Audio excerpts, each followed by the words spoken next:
Today I have the privilege of welcoming John Leland, who is here to talk about his new book, Happiness is a Choice You Make, Lessons from a Year Among the Oldest Old. As a New York Times reporter, Leland wrote a year-long series of articles called 85 and Up, which profiled 6 New York City seniors above the age of 85, part of the nation's fastest-growing age group. Those profiles formed the basis for the book that is being presented tonight. A warm, sympathetic portrait of our elders that smashes stereotypes and shows how much we can learn from them. Regardless of the challenges they face, the seniors profiled live with a sense of lightness and simplicity that stands as a stark contrast to both our age of anxiety and whatever preconceptions we might have about old age. Gretchen Rubin says of happiness as a choice you make, John Leland's practical, powerful insights into the rich experiences of the oldest old can guide us all to lead happier lives, no matter what our age. John Leland is the author of 2 previous books, Hip, The History, and Why Kerouac Matters, and was senior editor at Newsweek before joining the Times. Please give a warm welcome to John Leland.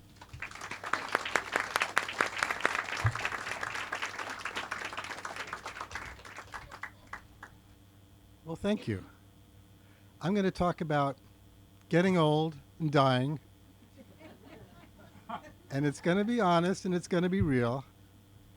And if I'm successful at making it honest and real, it'll be upbeat. There's nothing to worry about when it comes to dying in old age. They're not grim subjects. So let me see if I can make the tech work. That's a little bit scarier than... you can hear me better now? You got the stuff about dying in old age? We're okay? We're all on the same page. We're all dying and getting old? Good. Okay. Well, thanks for coming. One of the first people to read the book was my mother.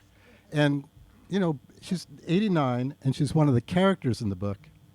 And being a mother, she had some thoughts about it. Go. Hello, I'm Dorothy Leland. I'm John's mother, and I'm so happy to see his book. I understand that I'm one of the people in here. I want to see what he wrote. Oh, no, John. You didn't put this in your book. All right, so how about a round of applause for my mother? Thanks. And before I get started on this, I want to say a little bit about those first 2 words, thank you. You know, all my life, people have been saying you should say please and thank you, and talking about how gratitude is a virtue. And I never really understood what that meant, what gratitude was, or how powerful a thing it could be, until I met a man named Fred Jones. And this was in the beginning of 2015, and Fred was 87 at the time, and he was living alone in a walk-up apartment in Brooklyn, and he was in the process of losing parts of 2 toes to an infection that was turning into gangrene. His closest daughter was dying of breast cancer, but when I asked Fred, what's your favorite part of the day? Fred never hesitated. He'd just get this big smile on his face and say, waking up in the morning and saying, thank God for another day, on my way to 110. Now, you know, I got to tell you, I didn't really get it. I looked at Fred's life and I thought, what does he have to be thankful for? And why would he want this to go on for another 20 plus years? But I did know this. I knew that every time I went to visit Fred, I came away feeling better than I did before. So part of this, I have to tell you a little bit about Fred. Part of this was just Fred. Fred was a player. Fred always had a dirty story, or he pretended to speak German, or a story about the flashy suits he used to wear and the handkerchiefs before his orthopedic shoes cramped his style. We went to the supermarket together, and Fred cruised the cashiers to see which was the prettiest before checking out. He always said he was a bon vivant, a phrase he'd never pronounced the same way twice. And he asked me to fix him up with one of those real fine chicks I knew, because I, too, was a bon vivant. So after a couple months of this, you know, visiting Fred and getting this contact high every time I went to see him, I started to follow his lead. And by that, I don't mean that I cruised the cashiers in the supermarket, in case there's any reporters here. But instead of grumbling over this or that in my life, I'm starting to make it a point to consciously give thanks for the good things in my life. I figured if Fred could do it, given the life that I had, which is a good life, I really had no excuse not to do it. So I started with the easy stuff, like the love I'd had from my parents growing up, or my fantastic girlfriend, or that I get to go to a job that I like to do, and that I have this alarm system at home that never fails to wake me up, even on weekends. So these things were simple enough. But after I did this for a while, it set me on a second train of thought that took me where I wasn't expecting. And what I mean by that is I began to understand gratitude the way that Fred did. There's Fred. Look at that man in the purple suit. So for Fred, gratitude wasn't just a good feeling you get when somebody gives you a gift or does you a good turn when you're in need. It wasn't just an active response to something else. It was a way of looking at the world all the time. And this way of gratitude is acknowledging that there's forces outside yourself that are responsible for a lot of the good things in your life. And most of them come to you without you having to do anything to make them possible. You didn't have to invent chocolate or sex or compose the great works of Mozart. And you don't have to push anybody out of the way to enjoy them. And being grateful in this way means seeing that the world isn't an opponent you need to beat out or a grueling punishment that you need to resist. More often than not, the world is on your side. And this was an entirely different way of looking at life than the one I'd had before. All these benign forces, all around, all the time, even on bad days. You can be thankful for sex even when you're not having it. And you can be thankful for Duke Ellington even when your neighbor is cranking the Kenny G. And think what it would be like to give thanks every day for functional plumbing or antibiotics or the city of Paris. It'd make some of our complaints, or it might make some of your complaints, feel pretty small. And it might even just crowd some of them out because you wouldn't have as much time for them.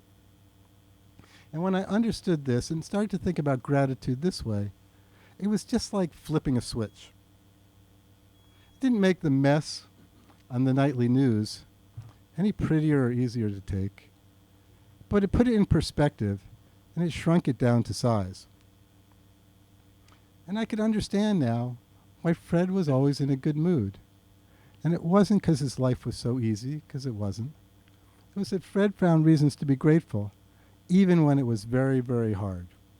And once I took this to heart, I never wanted to go back to the way I was before. Now, my friend Julie says, I'm the last person you'd ever expect to write a book about happiness. And there's at least one or two people in this room can testify to this.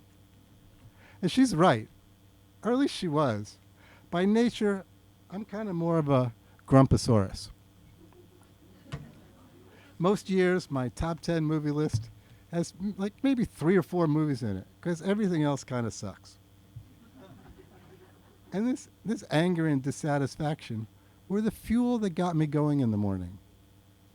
And they were productive, but they were also corrosive to me and to my relationships with the people around me. And this book is the story of how I learned to give that up, and the lessons I learned from 6 people who have lived long enough to know something about life. It isn't really a book about old age. It's about how we can live better now, however old we are. It just happens to be informed by some pretty smart older people. And it begins in 2015 when I set out to write a year-long newspaper series about people over the age of 85, or people 85 and over, who are one of the fastest growing age groups in the country. They even have their own name, the oldest old. I started the story by going out and looking for characters, the way I always do. And I found 6 great ones. Gay and straight, black, white, and Asian, a retired civil servant, and a 93-year-old artist who is still working. a man who never settled down, and a woman who never dated after losing her husband of 50 years, and a couple who met in a nursing home. And they dared to love each other, even knowing that they might not be able to do so for very long, and one might lose the other. Over the next year, these 6 kind of became my surrogate elders. And they were like real elders in that they sent me clippings to read and gave me chocolates when I visited and said, "John, why don't you visit more often?" And I went into the project the way people who write about older people usually do, with the idea that I would write about the miseries of old age. What else was there to say about being old? Fred was nearly housebound, and he was cut off from his family. Ping Wang, well, she lived on an income of about $700 a month, and she couldn't afford the pain medication for her sore joints, so she ended up tearing the lidocaine patches in half to make them last longer.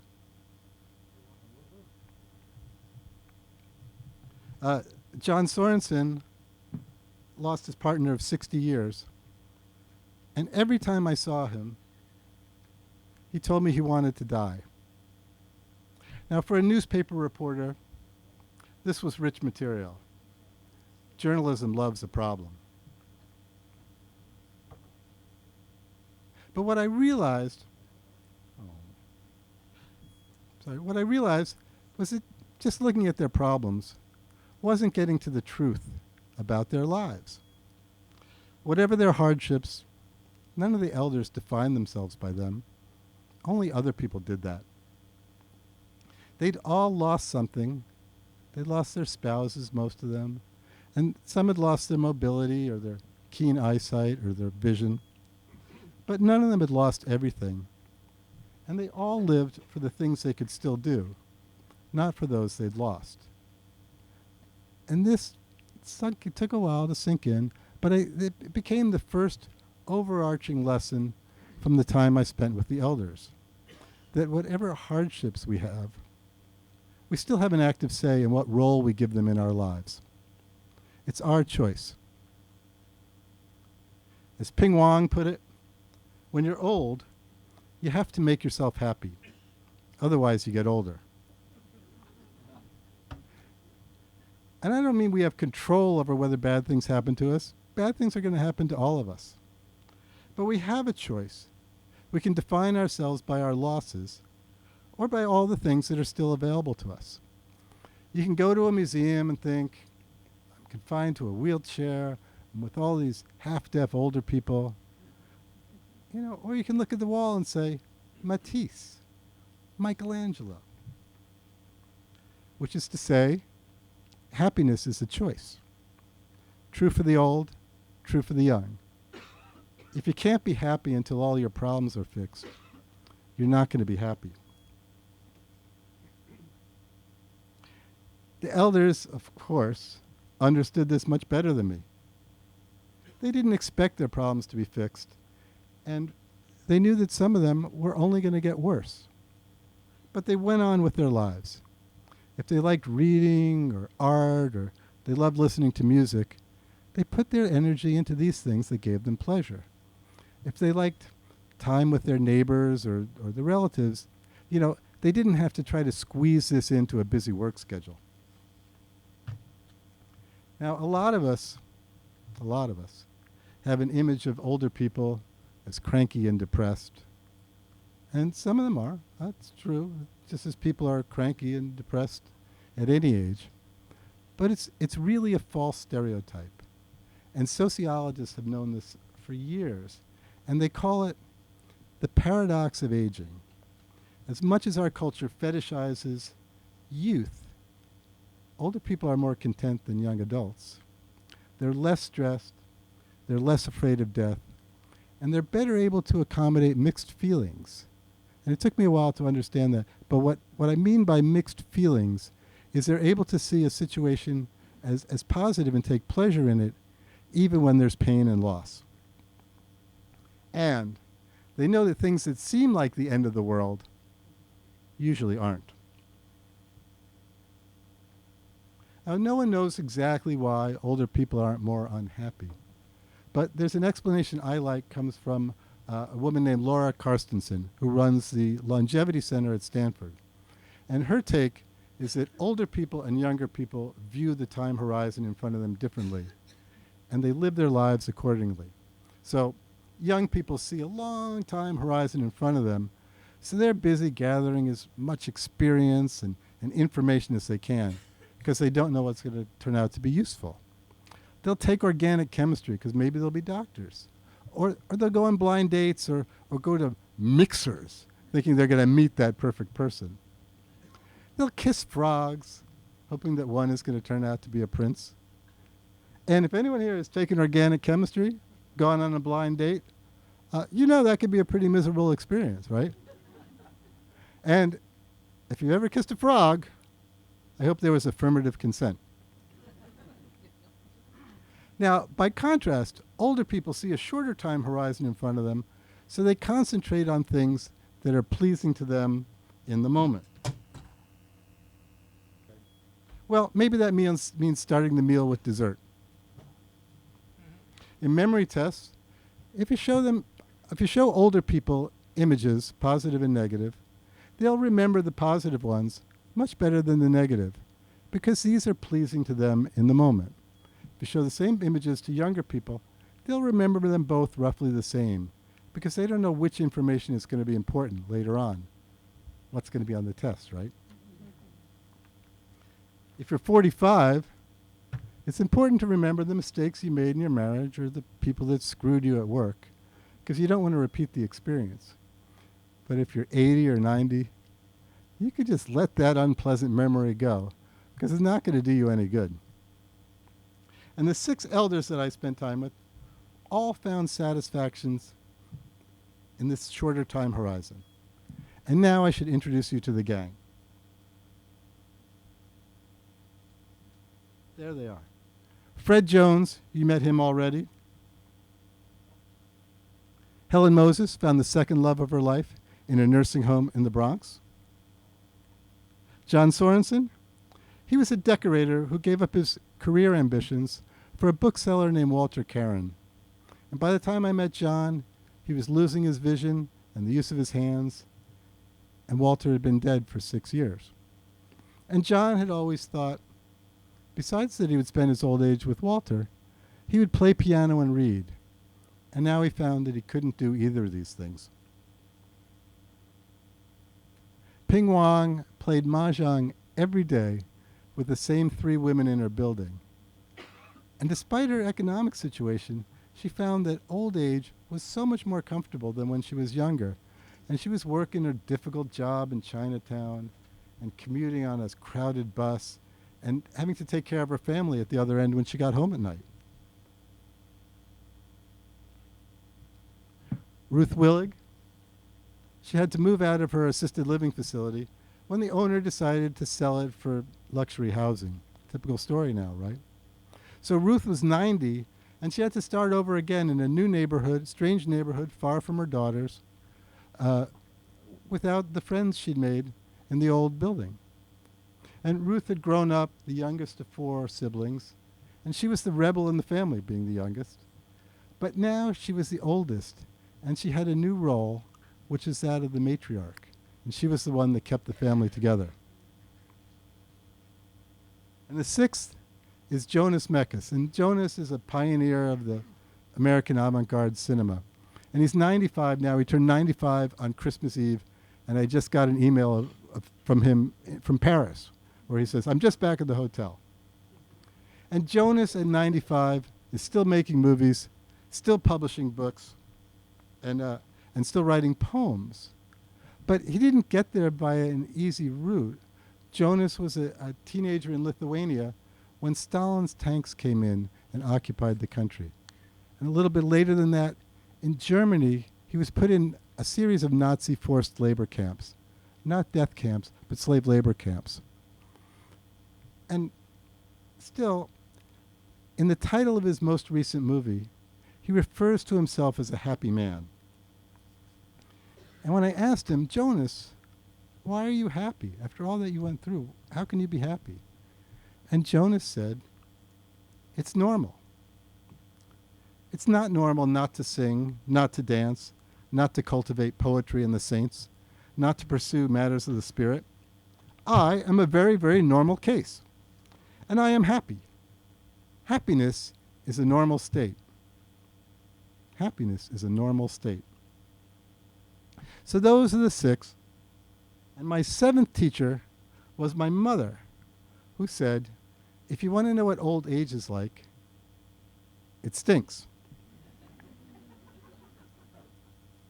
Each had a different lesson to teach. Fred was like a graduate seminar in gratitude.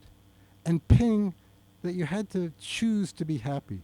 You couldn't wait for circumstances to bring happiness your way, because circumstances are going to go up and down.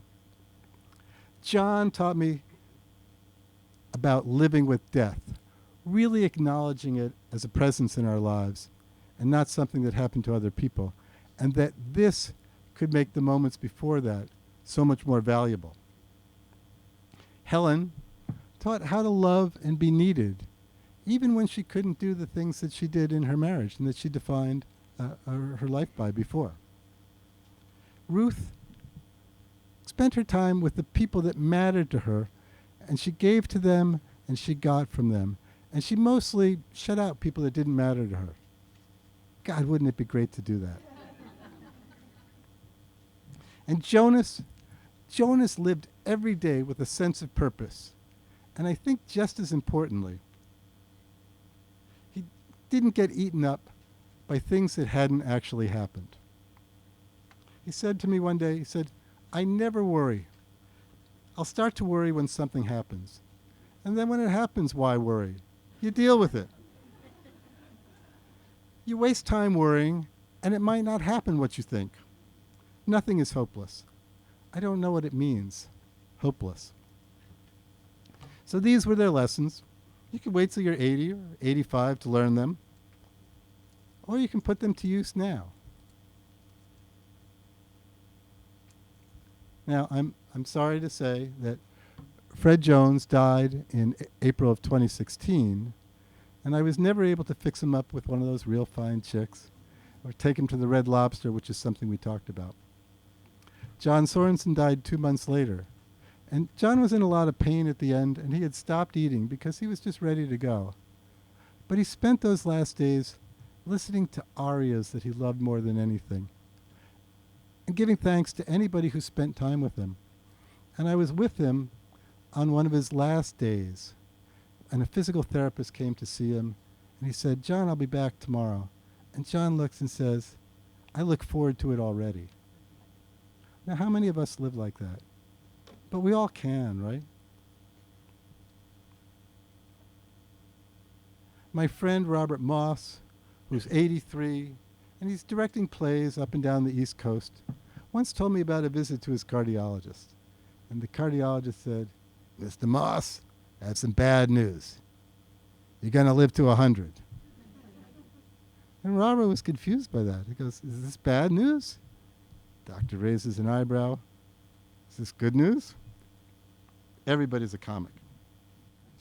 So Robert started what's now a very successful theater company in a scruffy old Y in Hell's Kitchen.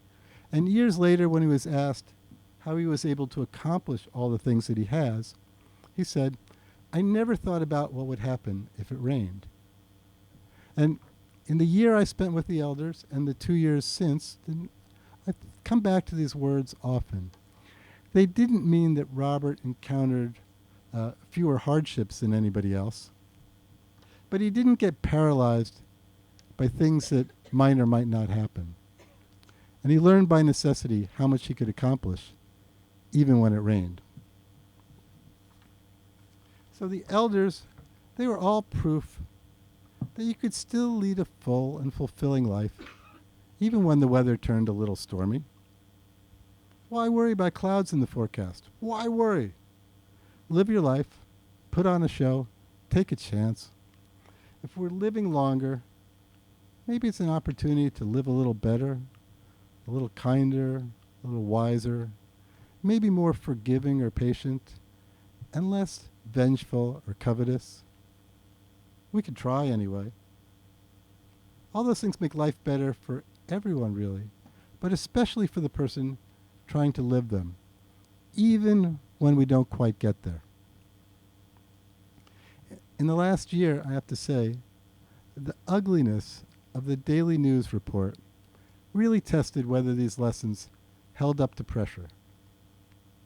Waking up the morning after Election Day, was I really still happy? And a year later, and that day too, I can say the answer is, yeah, these lessons really not only they hold up, but they've mattered more during this year, more than ever, especially when things got ugly. And I've learned some things.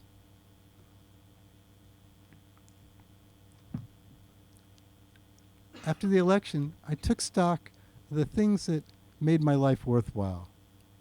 And I realized that all of them would persevere. Spending all that time with people over age 85 who were literally dealing with matters of life and death helped me see what was important and what was noise. So politics matter, of course. I'm not going to come to Washington and say they don't. And money matters, and health matters, but they aren't really the makings of a life well lived. And at some point in your travels, they'll probably fail. But there's more substantial things in life. Your contentment, companionship, a sense of purpose, beauty, love. These things don't depend on what the president says tomorrow night or what Joe Kennedy says in response. Good friends and good food and art and warmth and worth. We had these things before and we have them ongoing. We just need to choose them as our life. Now, I'm not saying that we should be complacent or that things are okay in the world and we don't need to fight back. There's times that we should fight back. But we have a choice about whether, as we fight back, whether we let that crowd out everything else in our lives. And whether we treat things that might happen as things that have happened, which is something I saw a lot of in the past year. Now, a definition of despair that I read recently is not being able to imagine a plausible, desirable future for yourself. And a fear of old age does that.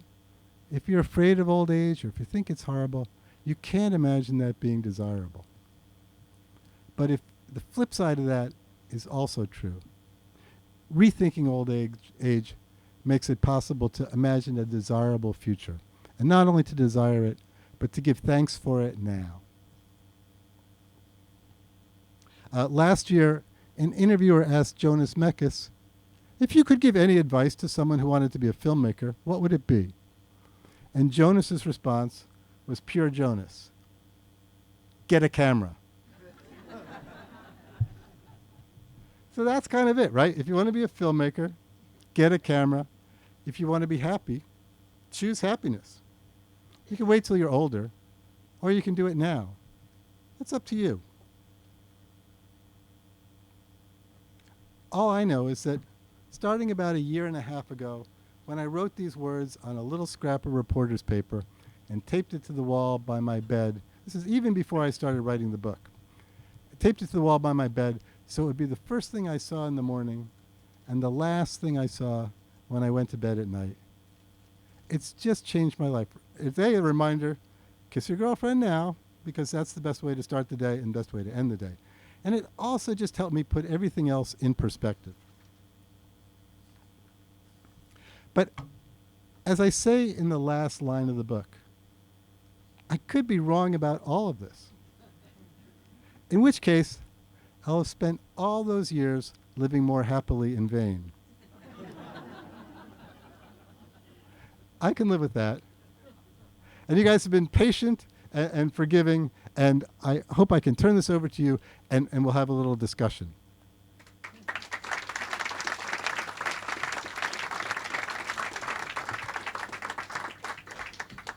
I believe someone will be around with or there are microphones that people can go to if they want to ask questions. This is me. What role, if any, did religion play in these people's lives? You know, it's a wonderful question, and it surprised me the role it played. Jonas Mekas is made a very point that spirituality was important, and his interest in spiritual things. He was interested in like 7 religions, so he didn't adhere to a religion. And that was, you know, he believed in the spiritual improvement of humanity over time. So that sort of kept him focused. But other than that, 4 of the others were not terribly religious, and they all made it a point to say, when you're dead, you're dead. and the 6th one was Fred Jones, the guy I talked about in the very beginning, the player. And he was, you know, I'm not sure exactly about his religion because his stories were either about religion or about sex. So I'm not sure exactly where the faith figured in. It may not be traditional either. But I asked everybody, you know, their thoughts about death and if they were afraid of dying.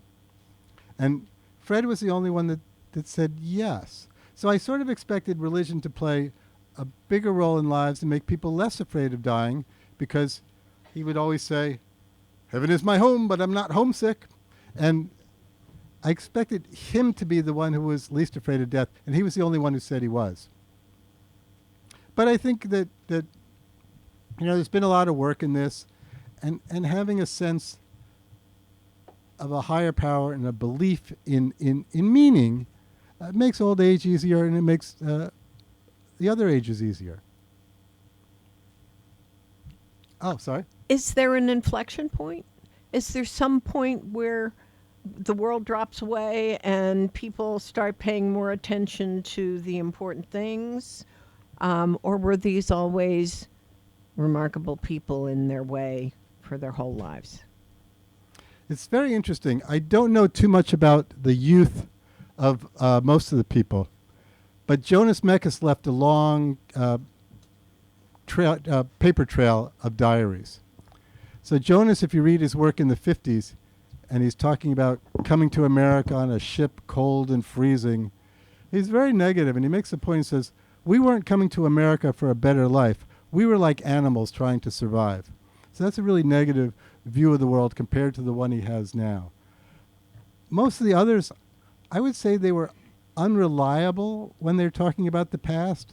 We have this tendency, and it's a kind of a beautiful thing about the way our minds work. We tend to forget about some of the bad things that happened to us and remember the better ones.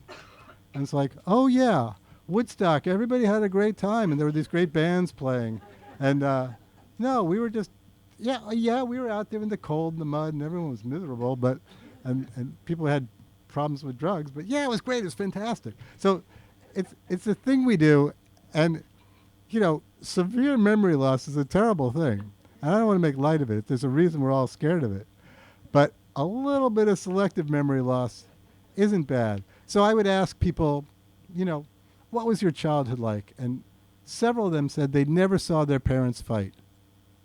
You know, I kind of don't believe that. And John Sorensen said he'd never experienced prejudice for his sexuality. It's a little bit hard to believe. Might be the truth. I don't know. But there was that, and everybody's marriage was perfect. Crazy thing. So I don't know the answer to that. I would say there is an inflection point at the end, and I think that's the very, very end. You know, comes a time when maybe the body breaks down so much that some of the optimism and joy just desert people.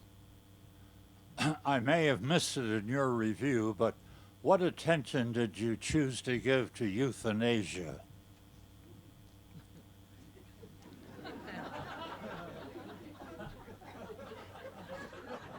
I love this question.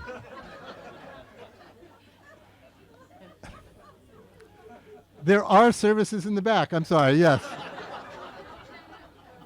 No, it's a serious question, and I do want to address this.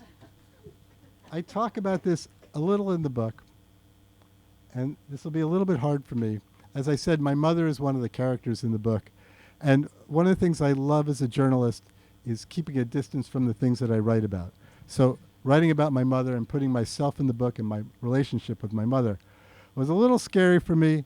And the book just came out last week, so I'm still a little scared to talk about this. But there came a time, my mother suffers a lot of chronic back pain, and she has for a while. And anyone who has chronic back pain knows the arc is only in one direction. It just gets worse and worse and worse.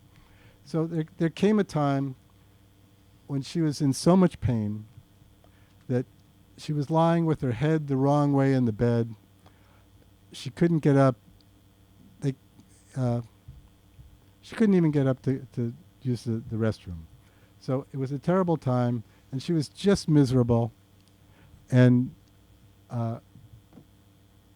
together we talked about whether that was a life worth living anymore. And I started to look into the ways to help her out of it. And her doctors were saying she couldn't have any more drugs. Her drugs were at the highest level they could take. And we felt that my mother shouldn't have to live like this, with her head at the wrong side of the bed, just groaning in pain every minute of the day.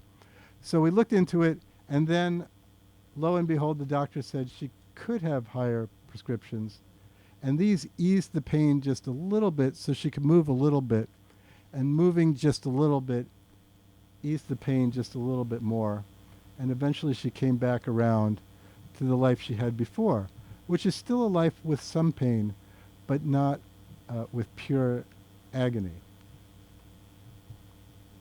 So that's where I engage with the question of euthanasia quite close to home. Thank you. I think my own mother, who's just turned 90 and had a great party, 50 people came. It was so exciting down in Los Angeles. Let's see some photos. Come on. Well, that's why I loved seeing yours. Two questions, really. You might have answered the first one already, John. What role does dementia and or Alzheimer's, especially early onset, which is this terrible thing, play in your vision of aging and happiness? And then the second comes from a doctor cousin of mine who is, what they call it, hospice worker. Mm-hmm. And he says, I asked him once, I said, Mike, what percentage of people that you deal with who are all, on the last leg, ready to go? He said 10%. Only 10%. Yeah. So those two, how do you respond? Well, when I cast for characters, I really wanted somebody with mild dementia who I thought was competent to give consent to do the story, and that I could be confident would be competent to continue giving consent for the duration of the year. Yeah. And I was never able to find anyone like that, and I'm a doctor and I didn't want to make that determination. So I couldn't follow anybody that had dementia. Now, one of the people, Ping Wang, has developed relatively advanced dementia now. She's had a couple episodes where she called her daughter in the night and asked her to get her out of the nursing home she's in now because Japanese soldiers were trying to kill her. And that was flashback to her experience in Hong Kong during the Second World War. But one of the things that came across that's fascinating is a very small study, so it's not dispositive, but a very small British study where conducted by the British Mental Health Foundation. And they used 44 people with dementia, and they asked them about their quality of life. And they also asked their health proxies, which I think is mostly their children, about the person with dementia's quality of life. And in almost all cases, the people who had dementia rated their quality of life higher than their kids rated it. And then as the disease progressed and they became, they broke down even further, their assessment of their quality of life remained relatively high. Whereas for their kids, it's like, oh, dad's worse or mom's worse. Yeah. And I feel worse for him. And, it raises fascinating questions for the idea of advance directives. And we did a story in the Times about cognitive advance directives, people saying, well, if I reach this state, I don't want to live anymore. Don't want measures taken to sustain my life. You know, if that country is going to look different when you're there, you know, how do you trust that judgment you make before you get there? It's really a complicated case. And I'm sorry, the second question. Second was Don't trust me with two questions. only I know 10% of my cousin, the doctor, said 10% of the patients who are in hospice that he treats every day, he's been doing this for years, are ready. Does that dovetail with what you found or not? Not with these 6, obviously, they're very ready. But in general, it's such a fascinating thing, because you look at people that are in hospice, right? The patients that go into hospice are in such severe physical or mental breakdown, or both. You would think, how could you want another day of this, another week of this, another month of this, another year of this? And yet, they do. I mean, there was another study in 4 American hospitals. They asked people, how much time would you give up for a year of perfect health? These were older people that were hospitalized, so they had some serious illnesses. And they asked their kids the same question. And the kids are like, oh, Mom, she'd really like to be active, and she would give up 3 months if she could have that time of perfect health. And Mom said, well, I don't know, maybe a week. And they asked them again, I think 18 months later, and the amount of time they would give up was even less. So it's fascinating. People don't want to check out. Now, my mother often says she's ready to die. And another thing I write about the book is that when I was in Baghdad, she had a fall, and again, it was like tremendous, tremendous pain.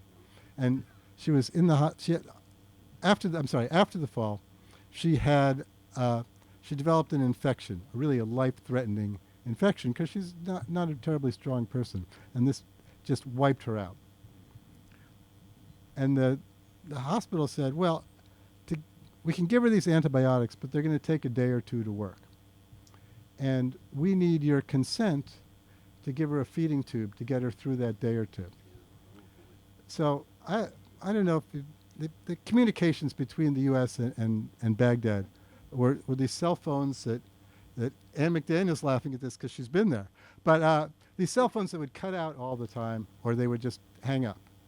And so my brother and I are having this conversation, intercontinental conversation about my mother's life or death, and these cell phones are breaking up, and we're talking about her DNR, her Do Not Resuscitate order. And it said if she's ever in a state where there's no possibility of a quality of life or a vegetative state, that it not take measures to prolong her life. So we weighed this, and it said, it didn't fit into that. This is more like if the drapes in her hospital room caught on fire, we would put them out. But she's never quite forgiven us for doing this. And I kind of got a pass because I was in Iraq. But my brother, who's really the white sheep of the family and much better with her than I am, he's taken the mild blame for it. But, I would always think, Mom, don't die. I don't want you to die. You have so much to live for. Look at this good life you have. You live in a nice building. You have friends. You have tickets to the Philharmonic. Why you want to do this? But one of the people I spent this time with, John Sorensen, as I said, he always said he wanted to die. And at the beginning I said, oh, don't die. You have all these friends that love you. This is foolish on my part. John's problem was not that he didn't feel loved. He was just ready to go. And it really, spending that time with John really helped me feel better about my mother and understand it more. And at the end of that year I did with the elders, my mother had a mild heart attack. And she was in the hospital. By now I'm back from Iraq for a couple of years. It's not an issue there. And I went to see her, and she was really at peace, much more than she usually is. So she's thinking, this is the one. It's just going to take her out. And she's like, and this is the guy I want to perform the service, and you should look at his website. He's got all his sermons and his jazz. she was just so happy, and I found I could really accept it in ways that I never could have before because of my time with John Sorensen. And then it turned out that this wasn't the one. And my brother who's the white sheep of the family, was by this time finally up from North Carolina. And so by the time that he got here, she had that, that crankiness that comes on that fourth day you're in the hospital, and no one came and you rang the bell, and that food's kind of crappy, and you're just ready to get out of there, but you're not really ready to go. So my brother and I compare notes, and it's like we had sat with a different woman. Oh, Mom was so at peace. And Joe's like, what are you talking about? Mom's really anxious to get out of here. She's giving the nurse a hard time. Right. So it was a different thing. Very good. Thank you. I just leave you with how my 90-year-old mother keeps happiness as a choice. She watches the LA Dodgers every day. Fantastic. We asked people to send in little videos at the time on what's the secret to a happy old age. And a woman said, bridge in the afternoon, Manhattan's at night. So thank you for your very interesting talk. So in terms of the people that you chose, had they made the choice of happiness early in life, or was it getting older that allowed them to make that choice? Was it some inherent characteristic, personality characteristic, or was it in fact a choice? Well, it's a little bit of chicken and egg, right? There's a lot of study that people who have positive associations with aging, when they're younger or in middle age, depending on, judged by like what words they use. People who have positive associations live on average 7.5 years longer than people who don't. Now that's bigger than the difference between people who smoke and people who don't smoke. So it may be that those positive associations help people live longer. Or it may be that people who are in good health and really robust aren't afraid of getting older, and so they have positive associations with old age. And when they see someone who's old and broken down, they say, that's not me. I'm going to be strutting it out there. So it's a little chicken and egg. Hard to put your finger on one thing or the other.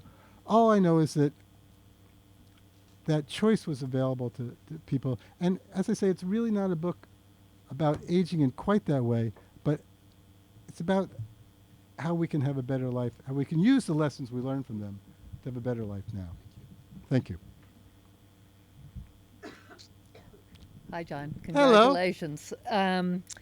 So when you have a really bad day, how does this translate? How do you change from your old grumpy self to, what do you see in your day-to-day life that is really different than it used to be? Well, this isn't magic, and sometimes you have bad days. Stuff happens, as the kids say. And so you do have bad days sometimes, but I think I'm able to put things more in perspective and see that the bad things that happen to me aren't the end of the world.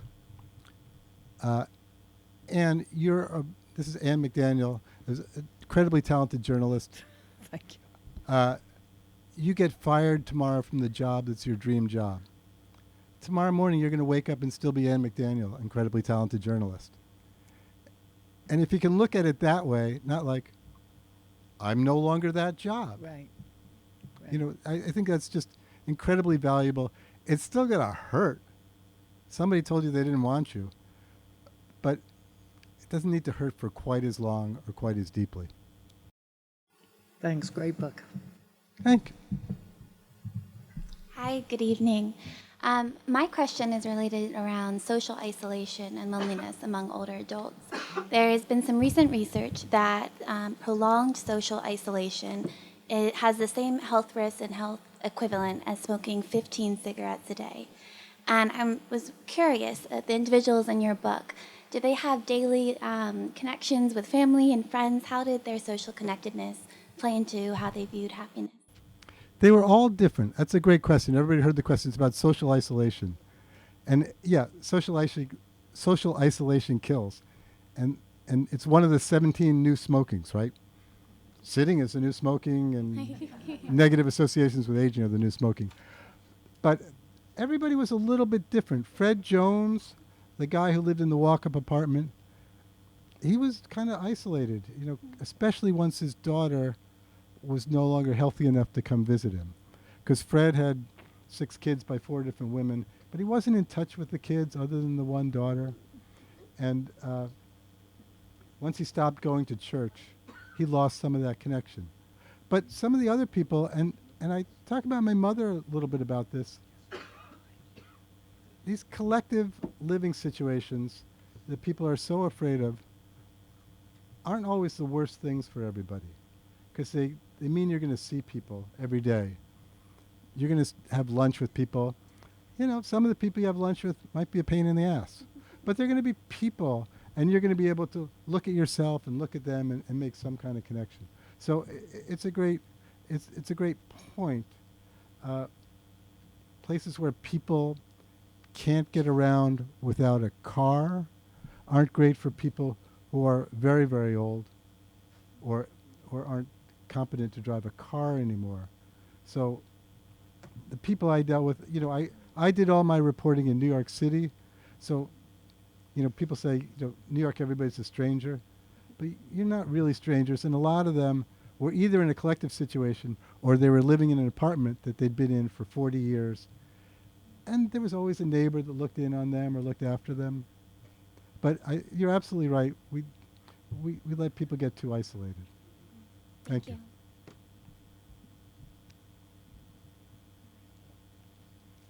Did anyone have a question that couldn't get up here? Is everyone good? All right. Well, I just want to thank you again for coming, and his books are behind the counter. We encourage you to get many, and then we'll have a line for signing here. Also, please remember to fold up your chairs when you're done. Thank you so much. And one parting gift for you, since you guys have been so great, is I told you about the sign on my wall, and this is the sign on Jonas Mekas' wall. Keep dancing, keep singing, have a good drink, and do not get too serious. Yeah. Okay? Sounds good.